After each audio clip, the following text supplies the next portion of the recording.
ઓમ ભગવતે વાસુદેવાય નમઃ. ભગવત કથા સ્કંદ ત્રીજો એનો 11મો અધ્યાય, જેમાં મન્વંતર વગેરેનું કાળ અને વિભાજનનું વર્ણન કરવામાં આવ્યું છે. સામાન્ય રીતે આને આ અધ્યાય સમયની ગણતરી માટે સંકળાયેલો છે. આપણે જાણીએ છીએ કે સમય બહુ મહત્ત્વની વસ્તુ છે. સમયના સાપેક્ષમાં આપણે લોકોનું ઉંમર છે, કેટલા વર્ષ જીવ્યા, કેટલું આયુષ્ય, કેટલા વર્ષો, કેટલો કાળ, કેટલા મન્વંતર, કેટલું બ્રહ્માનું વર્ષ, એ સમયને ગણીએ તો જ ગણી શકીએ. ને સમયનું હંમેશા જીવનમાં મહત્ત્વ છે. આપણે ગુજરાતીમાં તો કહેવાય છે કે ગયેલો સમય કદી પાછો આવતો નથી. ગુજરાતીમાં એક વાત છે કે સંપત ગઈ તે સાંપડે, ગયા વળે છે વહાણ, ગત અવસર આવે નહીં, ગયા ન આવે પ્રાણ. અર્થાત ગુમાવેલી સંપત્તિ કે લક્ષ્મી જો તમે પ્રયત્ન કરો તો પાછી મળી જાય, પરંતુ ગુમાવેલો સમય અને શરીરમાંથી નીકળેલી ગયેલો પ્રાણ કદીએ પાછો આવતો નથી. એટલે સમયનું મહત્વ બહુ છે. સમય માટે બીજી વખત કહેવાયું છે કે આજ ઉઠ કાલ ઉઠશું, લંબાવો નહીં દાડા, વિચાર કરતા વિઘ્નો મોટા, આવે વચમાં આડા. એટલે આપણામાં કહેવાય છે કે ગયેલો સમય, ગયેલા પ્રાણ પાછા ના આવે. એટલે સમય બહુ મહત્વ છે. અને આ ભાગવતના ત્રીજા સ્કંદના 11મા અધ્યાયમાં સમયની પર ગણતરી કરવામાં આવી છે. આ સંદર્ભમાં એક લઘુકથા યાદ આવે છે. એક દિવસની વાત છે. એક ટપાલી ઘરે આવીને પાર્સલ આપી ગયો. પાર્સલ પર કોઈનું નામ નહોતું એટલે આશ્ચર્ય થયું. વિચારવા લાગ્યો, આ પાર્સલ કોણે મોકલ્યું? પાર્સલ ખોલ્યું તો અંદરથી એક ચિઠ્ઠી નીકળી, અને ચિઠ્ઠી સાથે એક ચશ્મા પણ હતા. ચિઠ્ઠીમાં લખ્યું હતું કે આ ચશ્મા થકી તમે સમયને જોઈ શકશો. કંઈ સમજ પડી નહીં, કુતૂહલ થયું એટલે ચશ્મા પહેર્યા. ચશ્મા પહેરીને જોયું તો આશ્ચર્ય થયું કે પ્રચંડ ફૂલોનો ઢગલો દેખાતો હતો ઠેર ઠેર. અને આ ફૂલોનો જે ઢગલો, એમાંથી ફૂલો એક પછી એક જમીન પર પડી રહ્યા હતા. એ જે વ્યક્તિને જોવે એના માથા ઉપરથી એને નજર ફૂલો જ દેખાય. દરેક વ્યક્તિની વર્તુળ પ્રમાણે ફૂલો વધતા અથવા ફૂલો ઘટતા હતા. પછી બીજો દિવસ આવ્યો. બીજે દિવસે એ વ્યક્તિ નાસ્તો કરતો હતો અને અચાનક તેને એના ચશ્મા યાદ આવ્યા. જેવા એણે ચશ્મા પહેર્યા તો તેણે દ્રશ્ય જોયું, અને એ દ્રશ્ય જોઈ એ એકદમ ભયભીત થઈ ગયો. તેણે જોયું કે તેના પોતાના ફૂલોના ઢગલામાંથી ફૂલોનો સતત પ્રવાહ ટીવી પર પડતો હતો. એટલું જ નહીં, ટીવી એક અતિ વિશાળ રાક્ષસના મુખ જેવું લાગતું હતું. એક તરસ્યા ભૂખ્યા રાક્ષસની જેમ ક્રૂરતાથી એ ફૂલોને ખાતું હતું, જાણે કે ટીવી એક જંગલી ભૂખ્યો રાક્ષસ હોય. ત્યારે એને ખ્યાલ આવ્યો કે ટીવી ખરેખર શું છે, કારણ કે ટીવી તમારો સમય ખાઈ જાય છે. એટલે કે સમય તમારી જિંદગીમાં મહત્વનું છે. આ અધ્યાયમાં મૈત્રેયજી વિદુરજીને જે પૃથ્વી વગેરે કાર્યવર્ગનું જે સૂક્ષ્મતમ અંશ છે, જેનું વિભાજન થઈ શકતું નથી, એના વિશે પરમાણુઓની વાત કરે છે. અને આ આખો અધ્યાય જુદા જુદા 5-6 ભાગોમાં સંકળાયેલો છે. પહેલો ભાગ છે 1 થી 4 જે શ્લોક છે, સમયનું સૂક્ષ્મ સ્વરૂપ અને પરમાણુ. બીજો ભાગ છે 5 થી 9, એ સમયનું વિભાજન સમજાવે છે. પછીનો 10 થી 12 મનુષ્યો અને દેવતાઓનો સમય બતાવે છે. પછી 13 થી 15 બ્રહ્માંડની ગતિ અને સમય બતાવે છે. 16 થી 20માં યુગોનું વર્ણન કરવામાં આવ્યું છે. આમ 21 થી 22માં ધર્મનું અને બ્રહ્માનું દિવસ એના વિશે વાત કરવામાં આવી છે. પછી 23થી 27માં બ્રહ્માની રાત અને મનુઓ વિશે વાત કરી છે. 28થી 42માં સૃષ્ટિનું વિસર્જન અને બ્રહ્માંડનું સ્વરૂપ એ વિશે વાત કરવામાં આવી છે.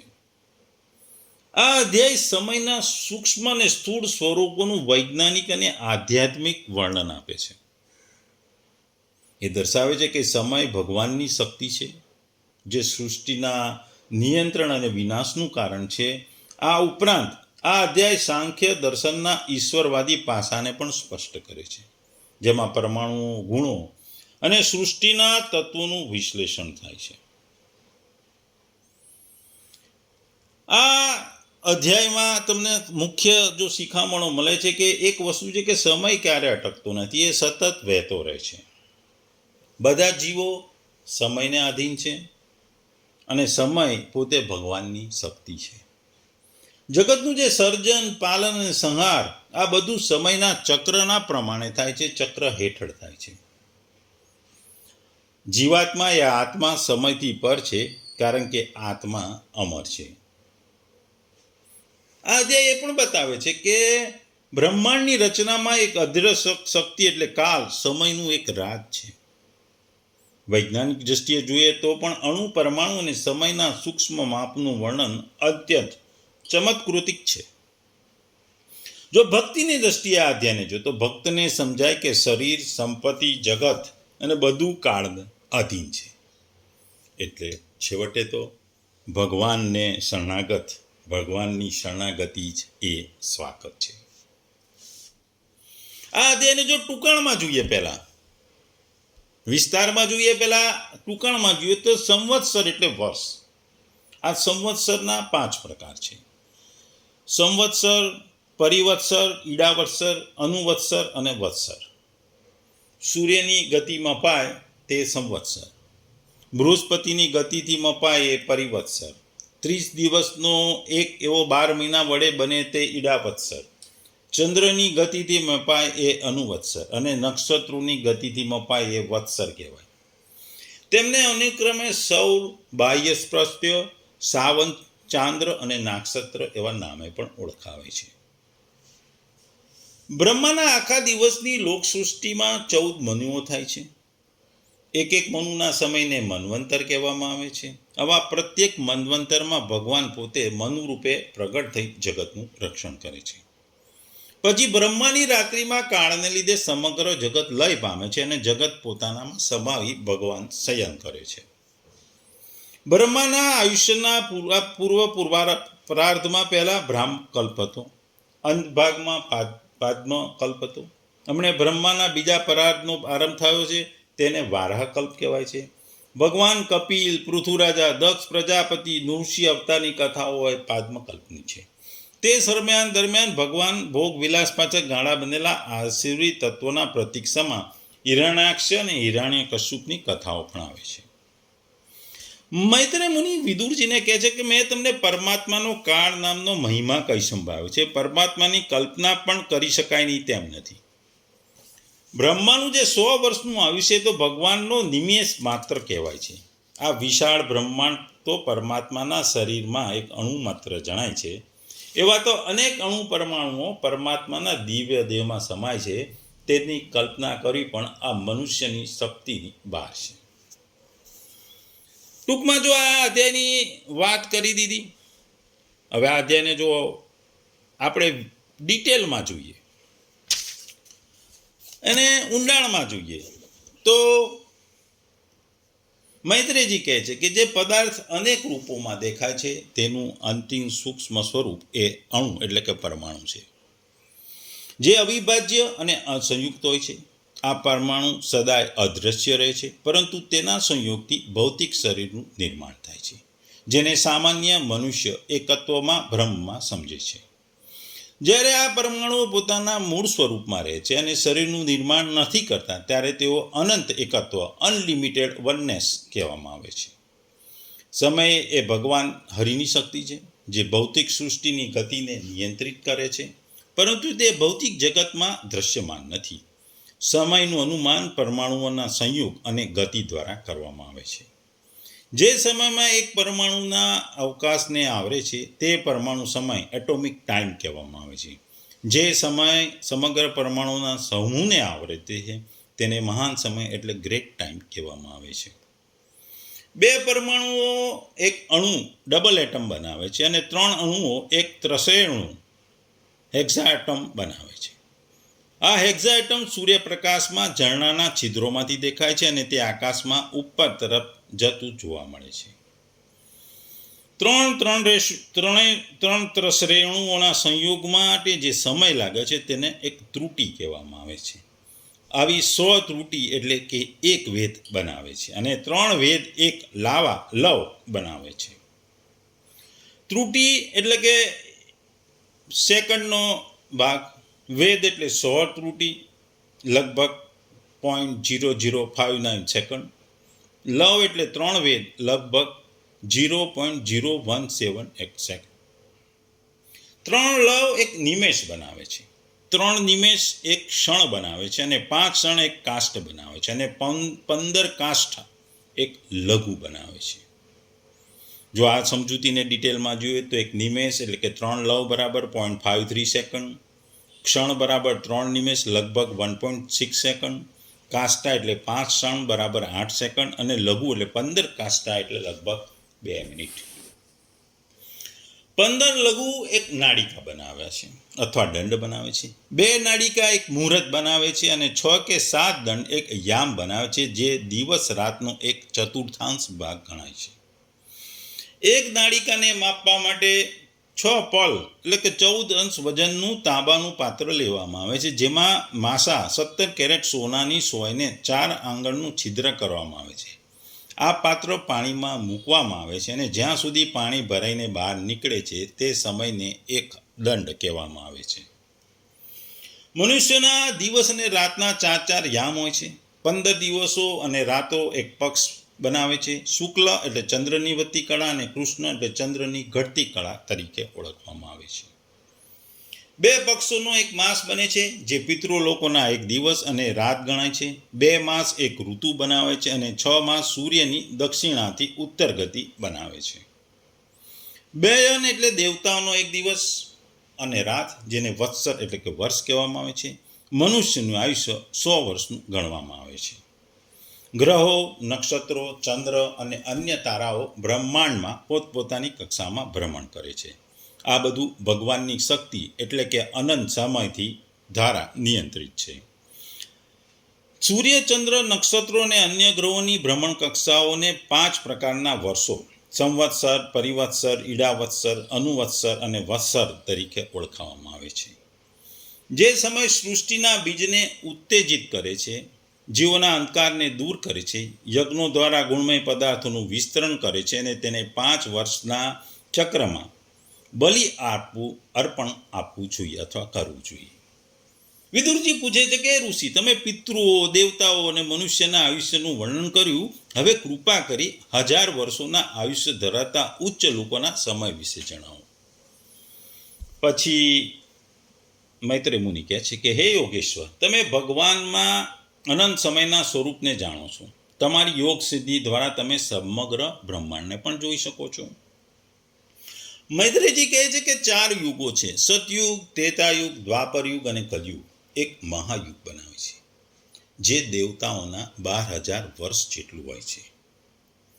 એક મહાયુગ 12000 દેવી વર્ષોના હોય છે જેમાં 4 યુગોનો સમાવેશ છે. સતયુગ 4800 દેવી વર્ષ, ત્રેતાયુગ 3600 દેવી વર્ષ, દ્વાપર યુગ 2400 દેવી વર્ષ અને કલયુગ એટલે 1200 દેવી વર્ષો ગણાય છે. આ યુગોનો સમયગાળો અનુક્રમે 4, 3.2 જેમ 1ના પ્રમાણે ઘટે છે એટલે 4, 3, 2, 1 પ્રમાણે ઘટે છે. દરેક યુગની શરૂઆતના અને અંતમાં સંધિકાળમાં હોય છે જેમાં ઘણા સેંકડો દેવી વર્ષો હોય છે જેમાં વિવિધ ધાર્મિક ક્રિયાઓ થાય છે. સતયુગ ધર્મના 4 પાયા છે. સત્ય, દયા, તપ અને શૌચ પૂર્ણ થાય છે. ત્રેતાયુગમાં તપ ઘટે છે, દ્વાપર યુગમાં દયા ઘટે છે, કલયુગમાં શોચ ઘટે છે અને માત્ર સત્ય રહે છે. 1000 મહાયુગોનો બ્રહ્માંડનો એક દિવસ બનાવે છે. જે 4.32 અબજ મનુષ્ય વર્ષનો હોય છે. બ્રહ્માંડની રાત પણ આટલી જ લાંબી હોય છે, જેમાં સૃષ્ટિ નિષ્ક્રિય રહે છે. બ્રહ્માંડની રાતના અંતે 3 લોકો, સ્વર્ગ, મત્સ્ય અને પાતાળની સૃષ્ટિ ફરી શરૂ થાય છે અને સૃષ્ટિના 14 મનુઓના આયુષ્ય સુધી ચલાવે છે. દરેક મનુનું આયુષ્ય 71 મહાયુગોનું હોય છે. દરેક મનુના સમયગાળા દરમિયાન તેના વંશજો, સપ્તઋષિઓ, દેવતાઓ, ઇન્દ્ર સહિત અનુયાયીઓ ઉત્પન્ન થાય છે. ભગવાન પોતાની શક્તિ દ્વારા વિવિધ અવતારોમાં સૃષ્ટિનું એક પાલન કરે છે. બ્રહ્માના દિવસના અંતે સૃષ્ટિ અંધકારમાં લીન થઈ જાય છે અને 3 લોકો સૂર્ય અને ચંદ્રના પ્રકાશથી વંચિત થઈ જાય છે. જ્યારે 3 લોકો ભગવાનના સંકર્ષણના મુખમાંથી નીકળી અગ્નિથી પ્રજ્વલિત થાય છે, ત્યારે ઋષિ ભૃગુ અને અન્ય ઋષિઓની ગરમીથી વ્યાકુળ થઈ મહાલોકથી જનલોકમાં જાય છે. આ સમયે સમુદ્રોમાં વાયુ અને તોફાનો પણ ઉદ્ભવે છે. ભગવાન અનંત શેષ નાગ પર શયન કરે છે. ઉચ્ચ લોકોના ઋષિઓ દ્વારા તેમની સ્તુતિ થાય છે. બ્રહ્માના આયુષ્યના 100 વર્ષો હોય છે. તે 2 પરાર્ધો હોય છે. 2 × 155.5 ટ્રિલિયન મનુષ્ય વર્ષ હોય છે. પ્રથમ પરાર્ધમાં બ્રાહ્મ કલ્પ અને પદ્મકલ્પ થયા. હવે બીજા પરાર્ધમાં વારાહ કલ્પ ચાલે છે. આ અનંત સમય જે પરમાણુ લઈને બ્રહ્માંડના આયુષ્ય સુધી વિસ્તરે છે, તે ભગવાન તે નિયંત્રિત કરી શકતો નથી, પરંતુ તે શરીર સાથે ઓળખાતા જીવોને નિયંત્રિત કરે છે.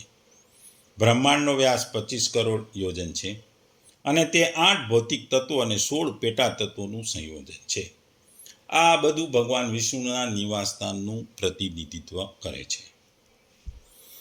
ટૂંકમાં ભગવાનના જે સમયની વાતો છે અહીં ભગવાન કરે છે.